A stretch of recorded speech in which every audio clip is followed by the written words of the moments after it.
नमस्कार, ग्रामीण वॉइस भारत में आप सभी का स्वागत है। मैं हूं प्रवेश मलिक।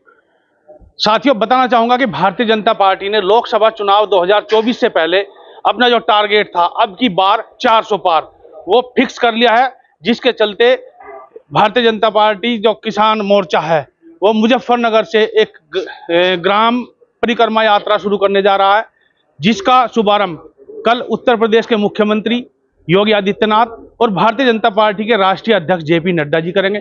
किस तरह का कार्यक्रम रहेगा और क्या क्या यहाँ कार्यक्रम होंगे और क्या घोषणाएं होने वाली है, हमारे साथ मुजफ्फरनगर के जिला पंचायत अध्यक्ष डॉक्टर वीरपाल निरवाल जी हैं और साथ में जिला अध्यक्ष हैं भारतीय जनता पार्टी के सुधीर सैनी जी। बात करते हैं कि किस तरह का प्रोग्राम यहाँ रहने वाला है। जी अध्यक्ष जी, क्या कार्यक्रम कल? जैसा कि सर्वविदित है कि कल हमारे भारतीय जनता पार्टी के राष्ट्रीय अध्यक्ष माननीय जेपी नड्डा जी और हमारे प्रदेश के यशस्वी मुख्यमंत्री माननीय योगी आदित्यनाथ जी सुखतीर्थ में आ रहे हैं। कार्यक्रम उनका तय हुआ ग्राम परिक्रमा यात्रा जो पूरे देश में शुरू होने वाली है, कल उसका शुभारंभ सुखतीर्थ के पास लगे हुए गांव फिरोजपुर से होने जा रहा है। वहां पर उस परिक्रमा यात्रा का शुभारंभ होगा। उसके बाद में जनसभा होगी और घोषणाएं तो पहले माननीय मुख्यमंत्री जी बहुत कर चुके, लेकिन उसके बाद भी माननीय मुख्यमंत्री जी कोई ना कोई घोषणा करके यहाँ पे जाएंगे।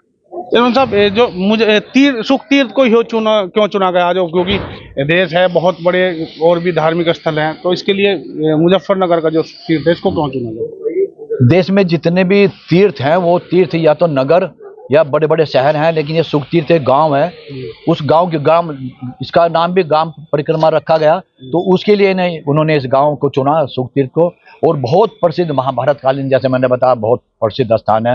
यहाँ पर जो भी आते हैं, ऐसा कहावत है कि उनके सब जन्मों जन्मों के पाप धुल जाते हैं, तो इसलिए माननीय मुख्यमंत्री जी का भी ये चौथा कार्यक्रम यहाँ पर है। यानी इस बार गांव टारगेट है, क्योंकि शहर बहुत पहले भारतीय जनता पार्टी जीत चुकी थी, लेकिन गांव में कहीं ना कहीं कमी रह रही थी, तो उसको लेकर उसको पूरा किया जा रहा है। बिल्कुल, ये हमारी यात्रा पहले से तय थी, ग्राम परिक्रमा यात्रा, तो उसका शुभारंभ यहाँ से हो रहा है। हम जनपद वासी बहुत अपने को सौभाग्यशाली समझते हैं कि हमारे यहाँ से जनपद से इस कार्यक्रम का शुभारंभ हो रहा है। अध्यक्ष जी, कार्यक्रम को सफल बनाने के लिए किस तरह की तैयारियां हैं? हालांकि मुख्यमंत्री जी आते हैं तो भीड़ काफी रहती है, तो किस तरह की तैयारियां हैं? निश्चित रूप से अपने राष्ट्रीय अध्यक्ष और माननीय मुख्यमंत्री जी आ रहे हैं, तो इसलिए संगठन की दृष्टि से सारी अपनी तैयारियां पूर्ण है। अपना जो मंच है वो मंच लग करके पूरा तैयार हो चुका है, और जो व्यवस्थाएं हैं, चाहे स्वच्छता की व्यवस्था हो, चाहे वाहन की व्यवस्था हो, चाहे पार्किंग की व्यवस्था हो, या अन्य व्यवस्थाएं हो, चाहे भोजन संबंधी व्यवस्थाएं हों, सब व्यवस्थाओं पर कार्यकर्ताओं को नियुक्त किया गया है। सब कार्यकर्ता अपने काम में लगे हुए हैं, और निश्चित रूप से कल की होने वाली जो सभा होगी वो भव्य सभा होगी और निश्चित रूप से बड़ी सभा होगी। कार्यक्रम का नाम ग्राम परिक्रमा यात्रा है, तो उसको लेकर क्या किस तरह का? निश्चित रूप से, क्योंकि भारत किसानों का देश है और किसान ज्यादातर गांव में बसता है, और ये भारतीय जनता पार्टी किसान मोर्चे का कार्यक्रम है, इसलिए ग्राम परिक्रमा यात्रा के नाम से इस अभियान को रखा गया है। और निश्चित रूप से पूरे इस भारत के प्रत्येक गांव तक कल शुभारंभ के बाद ये यात्रा किसान मोर्चे के द्वारा जाने वाली है, और किसानों के बीच में बैठ करके उनसे चर्चा वार्ता, किसान संबंधी समस्याएं हों या भारतीय जनता पार्टी की केंद्र में माननीय मोदी जी के नेतृत्व में सरकार ने जो नीतिगत फैसले लिए हैं, चाहे उनकी उपलब्धि उन लोगों तक बताना हो, और चाहे योजनाओं का लाभ किस प्रकार से किसानों को मिले, ये उन लोगों के बीच में बैठ करके किस प्रकार से आप लाभ लें, ये चर्चा करने के लिए हम प्रत्येक गांव तक जा रहे हैं। तो फिरोजपुर में किस तरह की तैयारी है जहां से शुभारंभ होना है? निश्चित रूप से राष्ट्रीय अध्यक्ष जी जहां शुभारंभ करेंगे, गांव की परिक्रमा करेंगे, और परिक्रमा के बाद गांव के किसानों के बीच में बैठ करके चौपाल करके उनसे चर्चा करेंगे, उनकी समस्याएं कोई होंगी तो उनका निदान करेंगे, और जो अपनी उपलब्धियां हैं, जो हमने भारतीय जनता पार्टी ने किसानों के लिए किया है और किस प्रकार से आप उनका लाभ ले सकेंगे, ये माननीय राष्ट्रीय अध्यक्ष जी किसानों के बीच में चर्चा करेंगे।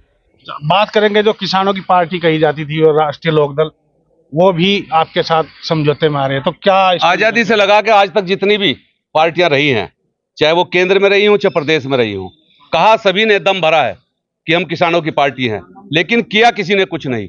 भारतीय जनता पार्टी एक ऐसी पार्टी है, चाहे उत्तर प्रदेश के अंदर कल्याण सिंह से लेकर और आज योगी आदित्यनाथ तक हो, और चाहे केंद्र के अंदर अटल बिहारी वाजपेयी से लेकर के आज माननीय मोदी जी के द्वारा हो, किसानों के लिए जो नीतिगत फैसले लिए हैं वो केवल और केवल भारतीय जनता पार्टी ने लिए हैं। और पहली ऐसी सरकार है जिसने आजादी से लगाकर आज तक ये संकल्प लिया हो कि हमको किसान की आमदनी दुगनी करनी है, और उसी के आधार पर लगातार किसानों के पक्ष में निर्णय लेने का काम किया। अब की बार 400 पार, ये जो नारा है ये कहां तक सफल होने लगा? निश्चित रूप से, क्योंकि जिस प्रकार से पिछले 10 वर्षों में माननीय मोदी जी ने जन कल्याण की योजनाओं को बिना किसी भेदभाव के पंक्ति में खड़े अंतिम व्यक्ति तक पहुंचाने का काम किया है, इसी कारण से इस देश का जन जन आज भारतीय जनता पार्टी और मोदी जी के साथ जुड़ चुका है। और मुझे लगता है कि पूरा इस जन जो लोग जुड़ चुके हैं, इनके आधार पर हम निश्चित रूप से कह सकते हैं कि प्रचंड बहुमत के साथ, ये पहले से भी बहुत ज्यादा बहुमत के साथ, इस बार तीसरी बार मोदी जी इस देश के प्रधानमंत्री के रूप में शपथ लेंगे, इसमें कोई शक नहीं है। और ये जनता भारतीय जनता पार्टी के साथ जुड़ चुकी है, इसीलिए अन्य दलों के नेता भी आज भारतीय जनता पार्टी की ओर रुख कर रहे हैं, इसका यही कारण है। चेयरमैन साहब, किस तरह की तैयारी? बहुत बढ़िया तैयारी चल रही है, बहुत बढ़िया तैयारी चल रही है। कल जो है बहुत बढ़िया कार्यक्रम होगा और हमारे माननीय यशस्वी माननीय मुख्यमंत्री जी यहाँ कल पधार रहे हैं। बहुत अच्छा, धन्यवाद। मुजफ्फरनगर को के शुक्रतीर को ही ग्राम परिक्रमा यात्रा के लिए चुना गया है और मुख्यमंत्री और जो राष्ट्रीय अध्यक्ष है जेपी नड्डा जी वो यहाँ से शुभारंभ करेंगे। देखते रहिए ग्रामीण वॉइस भारत।